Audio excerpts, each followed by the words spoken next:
Here we are. The day after the second part of the video, I remind you that I had finished applying the protective paint to do a wash, so I decided to do a wash with this color, ivory. It is always one of the colors in our line of paints in kits. Ivory is an ivory color, so a very, very delicate ivory white, as you can see. The important thing is to mix it well. Here is the paint already made. I had done it a few days ago.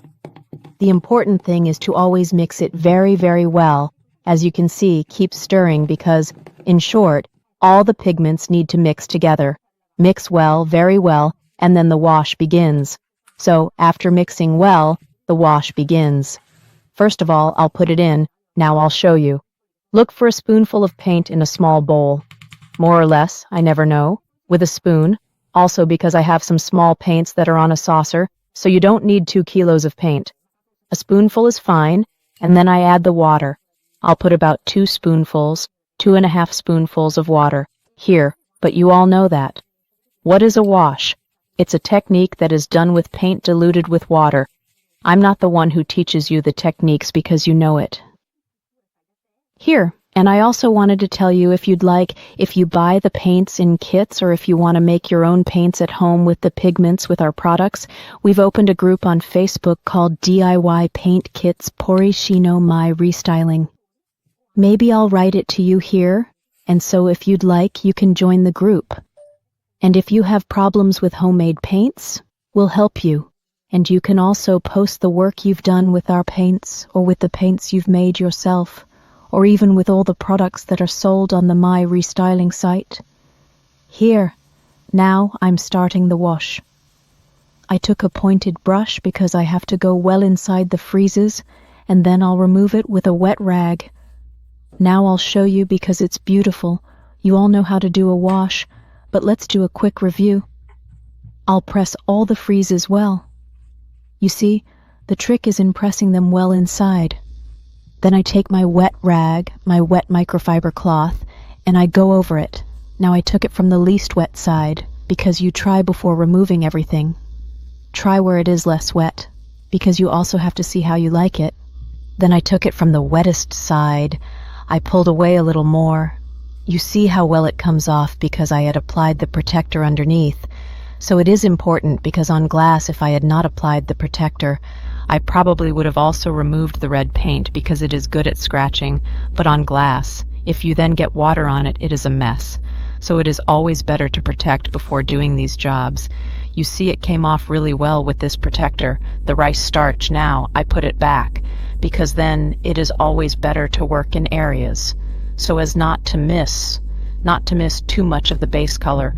Also because it dries quickly, so it is better to go a little in areas. You also see how well the bruises go because if I had taken the whiteness, for example, which is the optical white, and it would have been a bit of a punch in the eyes instead with the ivory, let's say, it tones down the tone of white, even if I wanted it to be visible because this will be a Christmas centerpiece, let's say. So it seemed to me that these two colors would go well together, especially for Christmas.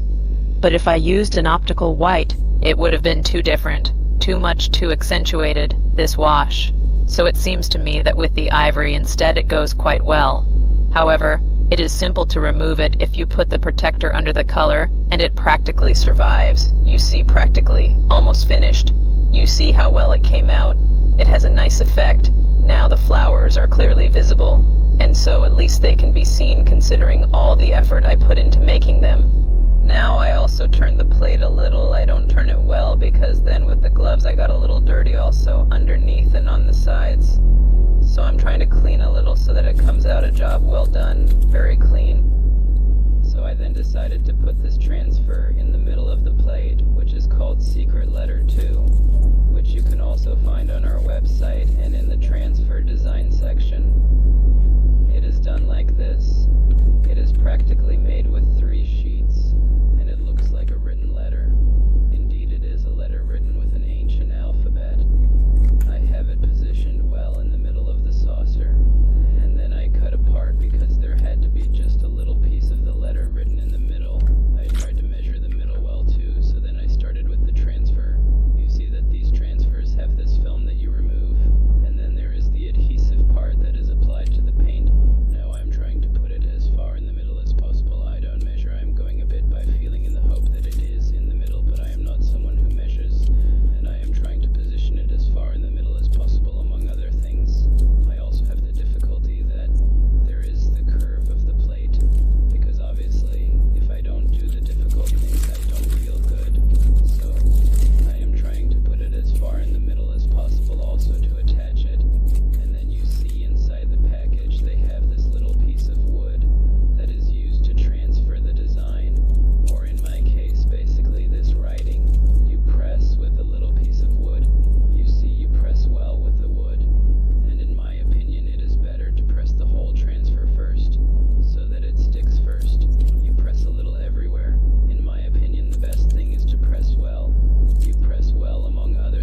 It also comes off incredibly easily. Even if you use limonan, you don't really need alcohol or other harsh chemicals or things to get it off your fingers. Just a little bit of water and some gentle soap, and it comes off quite readily, kind of like a soft wax. It's important to note, however, that it's not actually a wax. It's a special vegan coating, precisely because it doesn't contain beeswax. It's not made with any animal-derived wax. It's completely and utterly vegan, so you can rest assured, also because it's vegan, which is a wonderful bonus. And as you can clearly see, it turned out really, really well. A truly beautiful, wonderfully shiny gold finish. I then decided to carefully apply this lovely coating to the edges as well.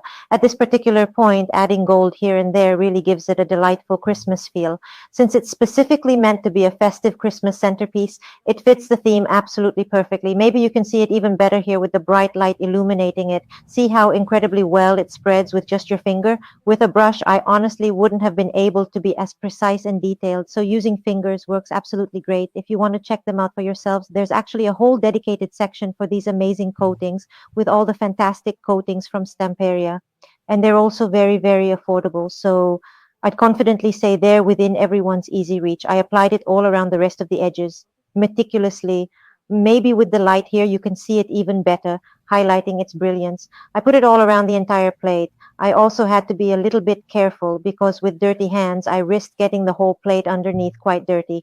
But oh well, it comes off easily later. With a damp cloth, it comes right off without any trouble. Now I've moved on to the final and crucial protection step with Sandracca Varnish, which I had already carefully prepared earlier in this convenient little bottle. You can easily prepare Sandracca Varnish at home by buying the complete kit you can find on the website www.semprimerestalent.com. You find it with a sachet that contains Sandracca benzoin paint and isopropyl alcohol, which is its solvent.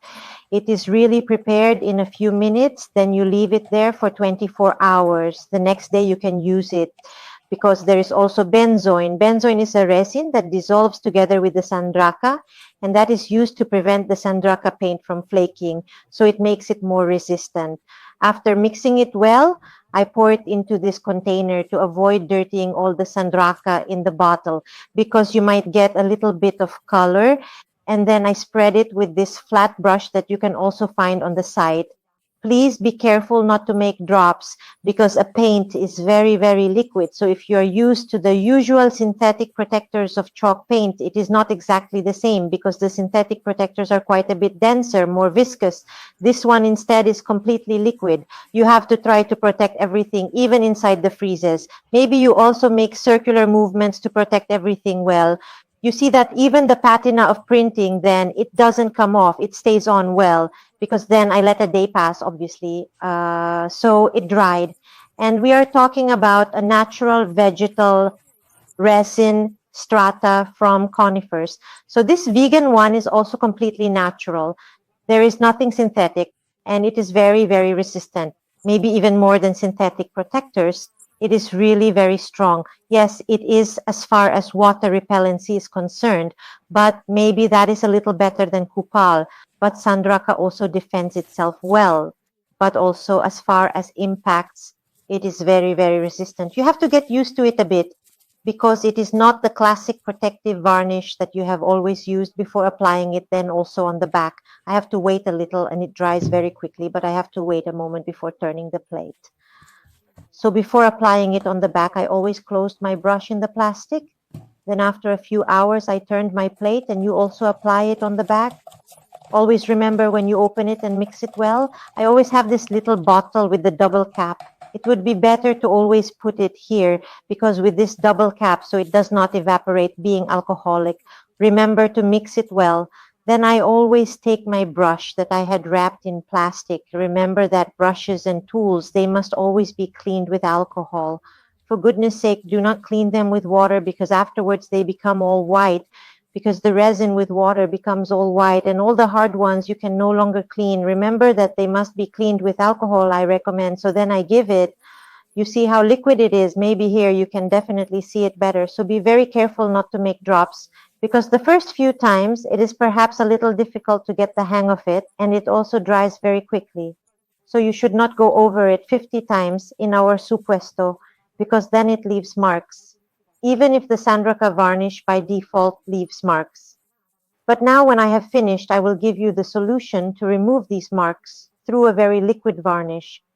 In short, it is difficult not to leave marks, like the Lucidita is a satin varnish. It is not exactly very shiny. The Copala is much more shiny. Now anyway, I will show you. Then when it is dry, I will explain to you how to deal with the marks. After 24 hours, when the Sandracca varnish is practically crystallized, take this cloth called Scotch Brite, not sandpaper, but Scotch Brite, and apply the marks. You see that there are marks that it has left. And I know if you can see it well with the light, in the shiniest point you can see them, because obviously on glass it also leaves a lot, because a non-porous surface, but maybe on wood it leaves less. Take the Scotch Brite. You can find on our site both the fine and the medium version. You can take the one you want if you see that the marks are quite evident. You can use the medium one. If not, I am now using the fine one, and in any case, I am pressing well with my hand and nothing comes off because I let it dry for 24 hours. The Sandracca varnish is completely crystallized. You see here what marks there are. Here you can see it better. Maybe I went over it too much with the brush. Now I go over it with Scotch Brite, even though it is fine. You will see that the marks are opaque. Well, I practically opaque them. It is not that I actually remove them, but I opaque them so they are no longer visible. You can also just press and nothing will happen, because by now it is crystallized. If you want to leave it for another day, even better. But I left it on glass for 24 hours. And as you can see, the glass is completely protected. You see, press. You see how well it becomes opaque. The mark is practically gone. It's almost gone. Now I'll turn it over to the other side of the plate so you can see that there are other marks. Scratch it well. I recommend it's not sandpaper, but bright Scotch tape, which is much lighter than sandpaper. Absolutely don't use sandpaper on sandpaper because you will ruin all the paint. Bright Scotch tape is perfect. There you go. You can see there are practically no more marks. Then I'll get it for you now, a wet microfiber cloth. Now I'll wet it directly under the current and you pass it over to remove the dust that the bright Scotch tape may have left, which doesn't leave much dust like sandpaper, but maybe it leaves a little bit. You see, pass it over calmly. Even if it's wet and not wrung out, it doesn't matter anyway. I still had a little mark here. I scratched it a little more. Anyway, then I passed over. You see, the marks are disappeared. Here is the dish. The dish is completely finished. Look here if you like this video. Subscribe to the channel and maybe also put a like both on YouTube and on Facebook. Hello.